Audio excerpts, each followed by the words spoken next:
말씀은 예루살렘과 함께 기뻐하라 라는 제목을 가지고 여러분들과 함께 말씀을 나누고자 합니다. 하나님께 거하는 삶을 삽시다. 이사야 강의 117번째 시간입니다.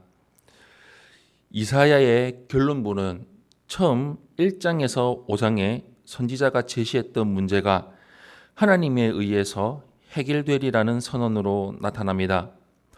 헛되게 예배드리는 이스라엘을 향해서 소돔에 가는 고모라의 백성 같은 자라고 질타하면서 예언을 시작했던 이사야는 참된 성전은 무엇이며 누가 참된 하나님의 백성인가를 선포하며 예언을 마칩니다. 먼저 첫 번째로 누가 하나님의 참된 백성인지를 볼 수가 있습니다. 1절에서 6절 말씀 우리 한 목소리로 함께 합독하겠습니다. 시작.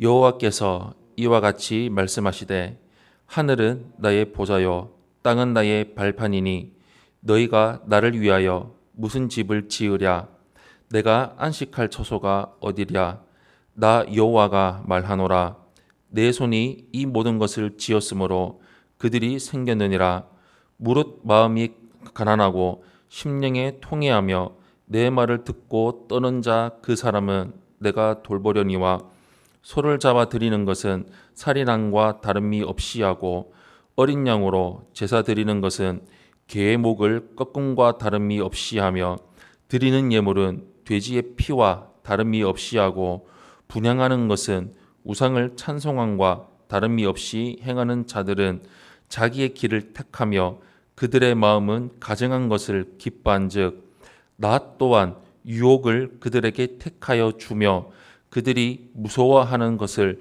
그들에게 임하게 하리니 이는 내가 불러도 대답하는 자가 없으며 내가 말하여도 그들이 듣지 않고 오직 나의 목전에서 악을 행하며 내가 기뻐하지 아니하는 것을 택하였음이니라 하시니라.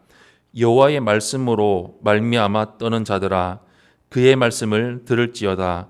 이르시되 너희 형제가 너희를 미워하며 내 이름으로 말미암아 너희를 쫓아내며 이르기를 여호와께서는 영광을 나타내사 너희 기쁨을 우리에게 보이시기를 원하노라 하였으나 그들은 수치를 당하리라 하셨느니라.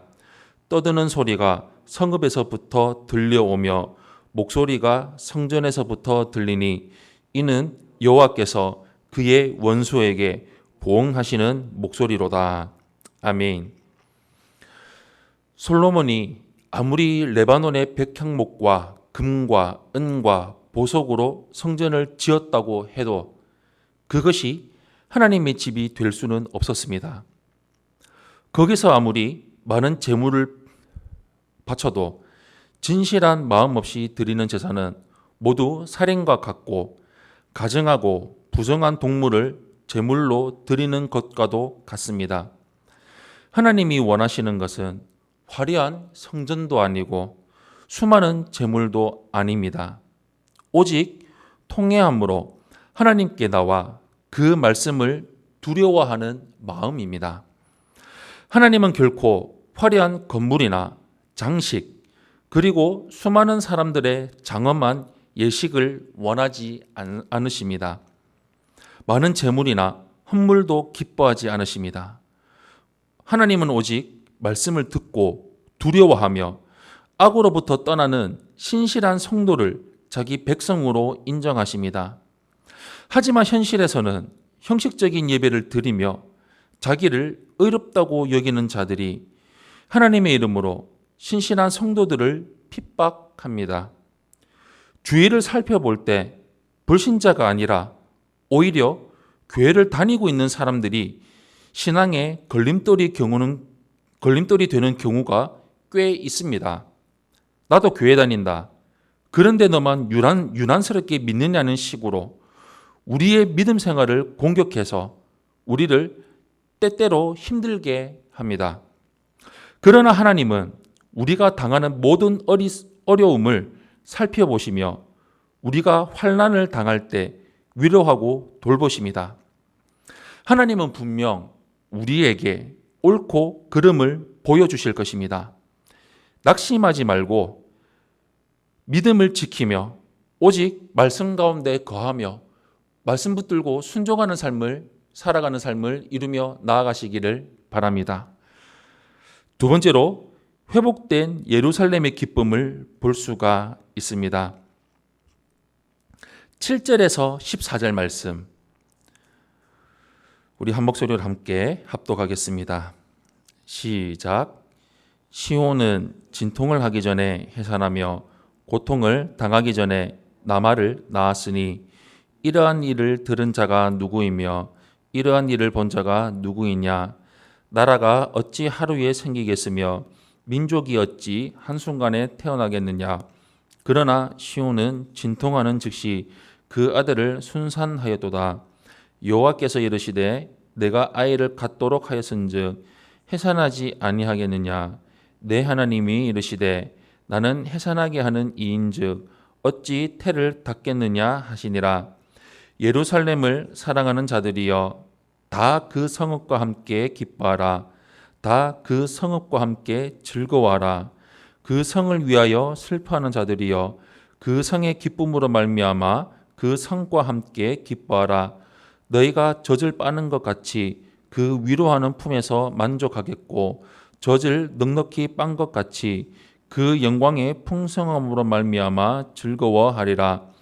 여호와께서 이와 같이 말씀하시되 보라 내가 그에게 평강을 강같이 그에게 뭇 나라의 영광을 넘치는 시내 같이 주리니 너희가 그 성읍에 젖을 빨 것이며 너희가 옆에 안기며 그 무릎에서 놀 것이라. 어머니가 자식을 위로함 같이 내가 너희를 위로할 것인즉 너희가 예루살렘에서 위로를 받으리니 너희가 이를 보고 마음이 기뻐서 너희 뼈가 연한 풀의 무성함 같으리라.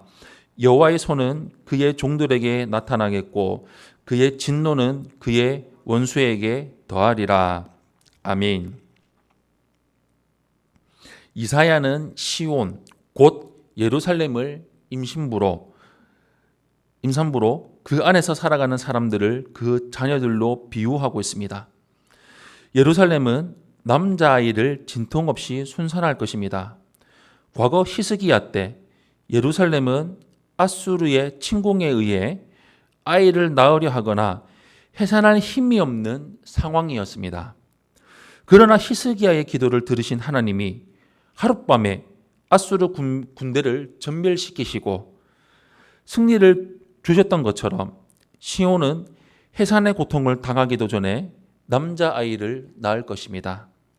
이는 예루살렘 성이 금방 회복되어 인구가 늘어나서 활기가 넘치는 도성이 될 것이라는 예언입니다. 하나님은 이 일을 당신의 권능으로 이루시겠다고 약속하십니다.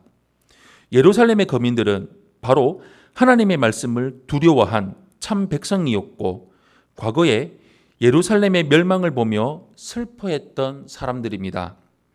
이제 그들은 예루살렘에 임하는 하나님의 영광 안에서 기쁨과 만족과 위로를 얻을 것입니다. 그러나 그들을 핍박했던 자들에게는 하나님의 진노가 임할 것입니다. 요한계시록은 영광을 회복한 교회를 그리스도의 신부 새 예루살렘이라고 부르며 그 영광을 칭송합니다. 우리가 피상적인 신앙생활에서 벗어나 내 삶의 모든 영역에서 하나님의 말씀대로 살기 위해 노력하며 살아가는 참된 성도가 된다면 그리스도의 신부로서 영광에 참여할 수 있습니다. 사랑하는 성도 여러분, 우리는 세상 속에서 살아가지만 세상에 속할 수 없는 사람들입니다. 사실 이렇게 세상과 다르게 살아가는 것이 힘들어 포기하고 싶다는 생각이 들 때도 있을 것입니다. 하지만 우리는 두려워할 필요가 없습니다. 주님이 반드시 자기 백성들을 부르시고 위로하시며 기쁨을 주실 것이기 때문입니다. 이와 같은 믿음으로 오늘도 예수님의 제자로서 하나님의 자녀로서 당당하게 승리하는 삶을 살아가는 성도님들이 되시기를 예수님 이름으로 축원합니다. 아멘.